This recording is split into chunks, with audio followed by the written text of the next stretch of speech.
Le projet de loi, c'est un ensemble de plein de points qui passent pas du tout.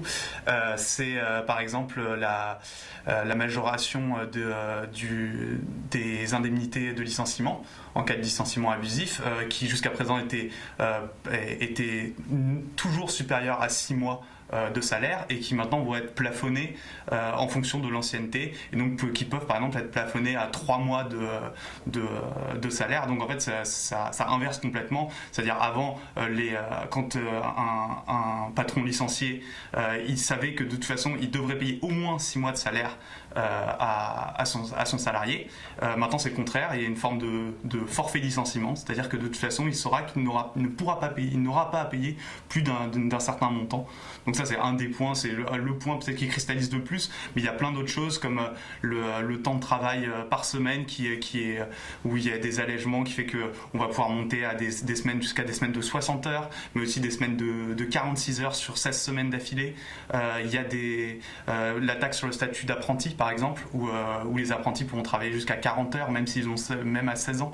Donc c'est plein de choses comme ça qui sont cumulées et donc c'est pour ça que nous on demande le retrait de la loi et je pense que c'est ce que demande l'ensemble des organisations, enfin un grand nombre d'organisations qui appellent à se mobiliser le 9 mars. C'est vrai que depuis 5 ans, et le début du quinquennat de François Hollande, il n'y a pas eu de début de mobilisation aussi prometteur que celui-ci.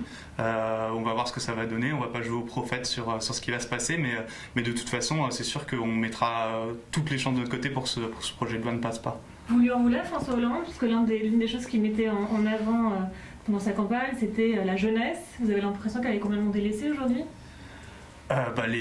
Les promesses engagent ceux qui les croient. On ne s'attendait pas forcément à grand chose du gouvernement socialiste, mais en tout cas, c'est sûr qu'aujourd'hui, on ne pensait pas que ça serait aussi des attaques aussi frontales aux droits du travail, qui sont quand même des acquis du mouvement social depuis des années et des années. Et là, on a l'impression qu'on repart en arrière assez clairement, quoi. C'est des mesures que des gouvernements de droite n'auraient pas osé prendre à cause justement de la vivacité dans notre pays encore du mouvement social. Aujourd'hui, c'est un gouvernement qui se dit socialiste qui prend ce type de mesures.